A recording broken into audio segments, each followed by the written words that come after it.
얼마 전에 그 이전 한 10년 돼갔나 평양에 있는 국가보위부서 중국에 있는 팽덕기 장군이 전쟁 시기에 김일성이가 있던 김일성 그 최고 사령부인 그걸 기습 소탕하기 위한 그 작전을 꾸몄다고 해서 팽덕기 장군을 완전히 그 북한에서는 역적 취급해요. 그게 북한 보위부 내부 자료에 나온 거예요. 그 일반 사람들은 몰라요.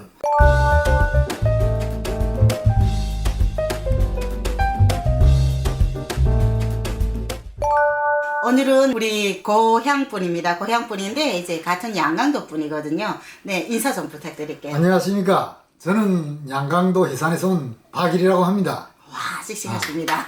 파이팅이 넘치십니다.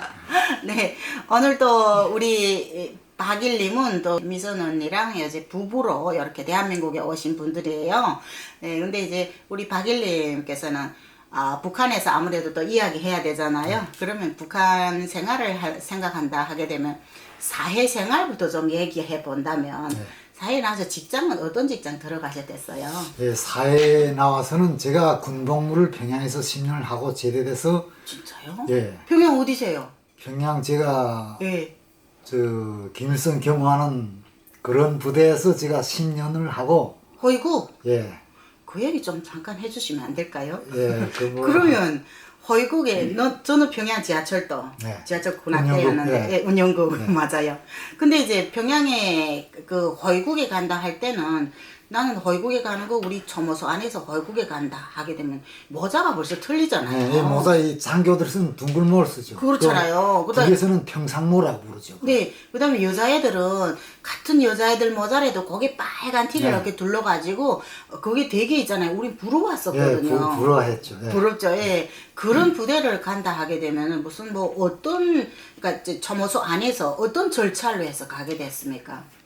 초모소에서는 그 이제 매 인민군 저 각 군단별로 이 병종별로 이제 그 초모생들을 봄하고 가을에 걸쳐 2차에 걸쳐 초모생들을 뽑으려는데 그 대체로 호위국하고 이 평양시 주변인 평양시 근방에 있는 그 부대들은 그 대호를 대성산이나 무슨 대동강 이런 대호로 많이 그 호송 올 때 군관들이 데리러 옵니다. 대호가 있구나.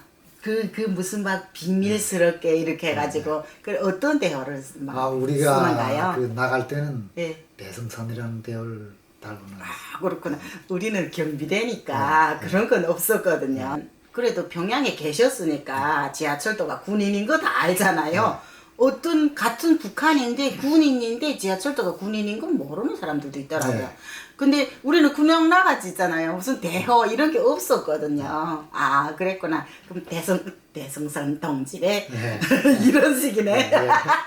그 길을 나가려고 할 때 우리 그 초모소에서 보게 되면 그 이제 초모생들을 뽑잖아요. 근데 그 뽑는 기준 같은 건 좀 알고 계시나요? 기준은 그 호위국이라 할 때는 부모들이 출신 성분을 많이 봐요. 출신 성분이 좋고 그렇게 하고 최고로 좋은 애들이 돼야겠죠. 최고로 좋은 애들이고 그렇게 하고 이제 건강하고 또 인물 체격도 어느 정도 구비 돼야 되고 그런 걸 뽑아서 신체 검사를 마치고 합격된 사람들로 선발해서 가는 거예요. 그렇죠. 근데 우리 또 시청자분들께서 인물 체격이라 하게 되면 우리 박일님께서 좀 지금 체구도 좀 작다고 이렇게 생각하실 건데 좀 나이가 있잖아요. 그 다이어트를 하시는 거예요? 저는 뭐 다이어트는 안 했는데 원래 제가 체육이 스포츠 그 체격이다 보니까니 더 이상 뭐 아무리 그래도 살이 안 찌고 딱 60kg부터 70kg 여사에서 고정돼서 있어요. 우리 한 5년 전에 봤나? 그때는 조금 살집이 있는 걸로 생각했어요.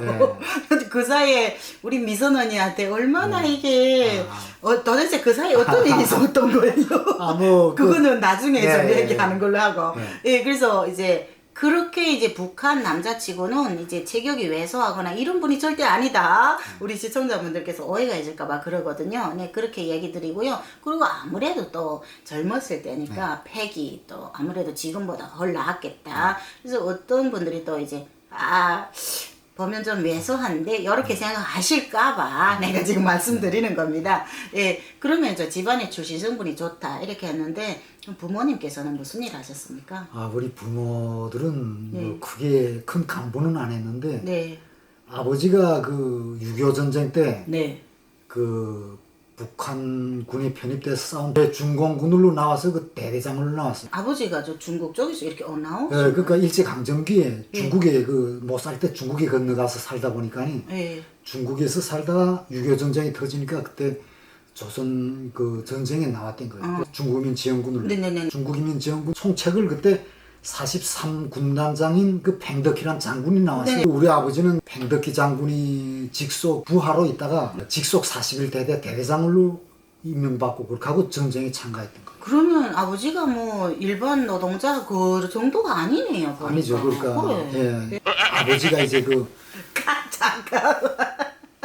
야, 이 현상에 데려가라. 까끔. 아기. 괜찮아. 일무비야 그러면 안 돼. 현찬아, 우리 지금 저거 뭐 하거든. 빨리 우리 현찬 이쁘지. 현찬 할머니들 빨리 가. 제발. 아까는 어떻게? 아니. 아까 없었어요. 네. 현찬아 빨리. 저기가 그러면 안 돼. 여기 빨리. 그러면 안 되는데. 현찬이 거기까지 좀 있어. 할아버지인데 온다고. 현찬 안 돼. 아 그렇구나. 그러면 이제 뭐 어디 부상 같은 거 당하거나 그런 건 없으셨어요? 아버지가 부상을 당해서 그래서 아이고. 예, 그 후방병원에 이송됐다가 그랬다가 이제 전쟁이 끝나고 다시 아버지는 다시 중국에 들어갔어요. 네. 그래 중국 제 살던 데로 들어갔다가 예. 60년대 초인가 그때 예. 귀국해서 저기 북한으로 다시 들어왔죠. 아이고 왜 들었을때요? 그러니까 우리 맏형 같은 거는 중국에서 그 태어난 것이 중국인데 네. 50년생이거든요. 그러니까 전쟁이 일어나는 해에 우리 맏형은 태어났고 네. 그러면 어머니도 중국 분이세요? 어머니도 네. 중국에 살다가 네. 아버지하고 같이 살다가 그러다가 이제 어머니 고향은 저기 함경북도 북청 네. 북청인데 어머니도 그러면 이제 일제강점기에 예. 중국에 갔다가 예. 그렇게 만나신 케이스네요. 아, 중국인민지원군으로 나와가지고 이제 또 싸우고 막 그런 과정을 거쳐서 이제 북한 땅에 자리 잡으셨잖아요. 근데 이제 뭐 고난의 행군도 겪고 막 이러니까 얼마나 어려웠어요. 근데 그렇게 하면서 막 후회하지는 않으시던가요? 아 뭐 후회 많이 했죠. 그 인생 막바지에는 이제 그 제가 그 앞으로 이제 차후에 말씀드릴 내용이지만 네. 아버지가 제가 없을 때 이제 돌아가셨는데 돌아가시기 전에 네. 북한에서 전국 노병대를 몇 차에 걸쳐 진행한 거 있었어요. 근데 네. 제 1차 전국 노병대라는 거 조직된 거 있었을 때 네. 아버지와 해산시 쪽으로는 제일 공로가 큰 사람이죠. 그러니까 그때 당시 전쟁에 참가했던 사람들이 저는 거의 다 사망하고 북한의 그 열악한 조건 때문에 그렇죠. 그 건강상 많이 그 그렇죠. 수명이 짧잖아. 네네. 그런데 우리 아버지는 그래도 장수자로서 오래 84살까지는 살다 돌아가셨는데 아버지가 그 말기에 저는 인생 말기에 그래도 낙이라고 생각하는 자기는 전쟁 시 그래도 한 대대장으로 나온 그래도 큰 고급 군관인데 그래서 자기는 그 해산시 쪽으로 공로자 그 대우금도 엄청 그 많았거든요. 제일 네네네. 많다시피 했거든요. 네. 그런데 그 노병대를 네. 우리 아버지는 쏙 빼고 안 참가신 거예요. 왜요? 그러니까 알아보니까 예. 그 얼마 전에 그 이전 한 10년 돼갔나 10년 전에 네. 평양에 있는 국가보위부서 중국에 있는 팽덕기 장군이 전쟁 시기에 김일성 그 최고 사령부인 그걸 기습 소탕하기 위한 그 작전을 꾸몄다고 해서 팽덕기 장군을 완전히 그 북한에서는 역적 취급해요. 그게 북한 그래요? 보위부 내부 자료에 나온 거예요. 그 일반 사람들은 몰라요. 그래 우리는 네, 팽덕희 몰라요. 장군이 그 북한을 지원해준 좋은 그런 거야. 사람으로 네. 나오죠. 아니에요.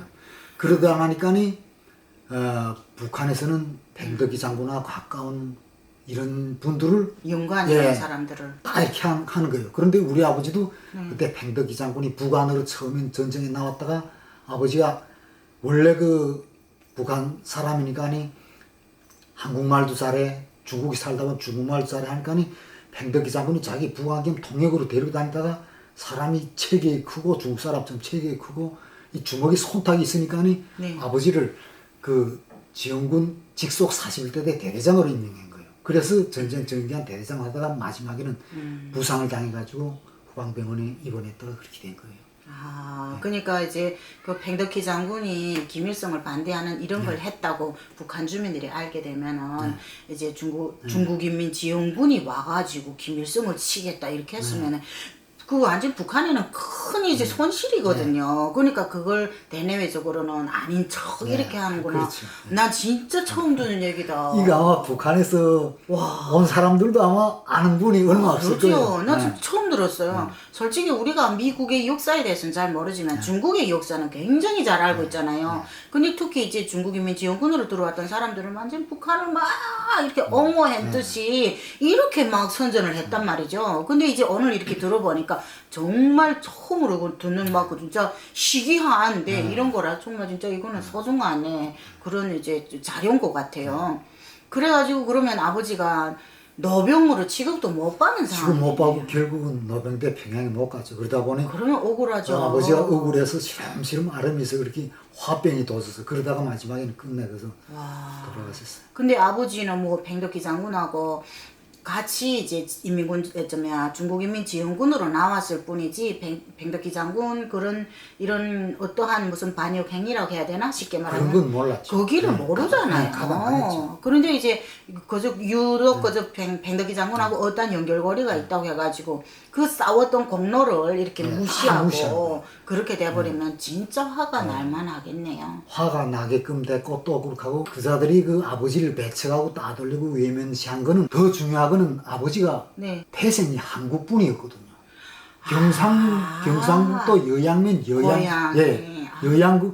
여양군이었어요. 그러니까 아버지 고향이 옛날 일제강점식에 한국이 됐으니까 남한이 됐으니까니 북한에서 남한 사람은 계속 함시해요. 출신 성분이 나쁜 걸로 치잖아요. 억울하다. 그런데 김일성이는 그 자기 집권하면 정치할 때는 한국 그 사람들 고향 출신 성분들은 다 이제 통일이 되면 너는 어느 도지사다, 너는 어느 뭐 군수다, 너는 뭐이다 이렇게 다 간부 임명장을 줬죠. 맞아요. 그 우리 아버지 그 사망한 돌아가신 다음에 두고 이제 아버지 소지품들을 보관하는 트렁크를 열어보니까 아버지한테 그 북한 정부에서 수여한 간부 임명장이 있었어요. 통일이 되면 박주영 당신은 어느 이런 데 가서 뭐 이 군수다 이런 걸 그 간부 임명장이 있는 그런 게 있구나. 그 북한에서 한국의 그 남한 출신의 사람들한테는 다 그런 간부 임명장을 수여했던 거예요. 근데 그게 다 그 거짓말이죠. 그래서 사람들을 다른 반대로 한국에 세지 않게 이 세뇌 교육을 준다 그렇게 한 거지. 실제는 그렇게 해놓고 뒤에서는 감시했어요. 감시하고 간부도 일정한 계열까지 올라가고 더 이상 높은 간부를 안 시키고. 그러다가 아버지는 임종 마지막까지 그래서 연풍동 가도로 이제 나이 먹고 직장 퇴직한 다음 연풍동 동사무소에서 14세포인가 꽃동지만 14세포 그 세포비서로 그냥 거죠. 계속 일하다 그러다 사망했죠. 근데 그 북한에서 그나마도 공로가 있으니까 세포비서라는 그 자체는 수시성분 좋아야 되거든요. 근데 우리 한국 분들께서는 세포비서라는 게 뭔지 모르는데 세포비서란 북한에서는 직장장이고 세포비서가 있다라고 하게 되면 직장장이 행정적으로 다 관할한다면 관할하는 그 직장장을 감시하고 통제하는 게 세포비서잖아요. 그렇죠. 그러니까 이제 세포비서라는 그 사람의 위치가 굉장히 중요한데 그나마도 정말 공로가 너무 크니까 지금 출신성분, 팽덕희 장군 다 떠나가지고 그나마도 세포비서는 하셨군요.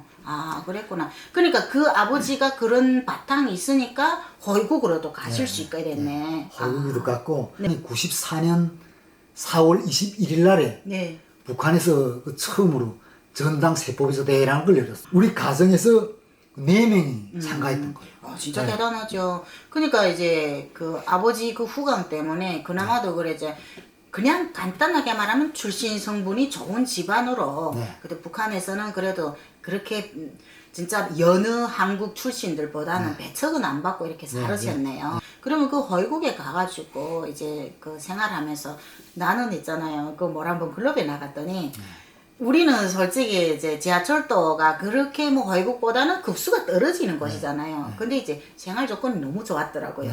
그걸 나는 몰랐어요. 근데 호위국 출신하고 같이 텔레비 이제 출연을 했는데 그 호위국 출신 그 친구가 고구마 도둑질하러 갔던 소리를 하는 거예요. 배고파서.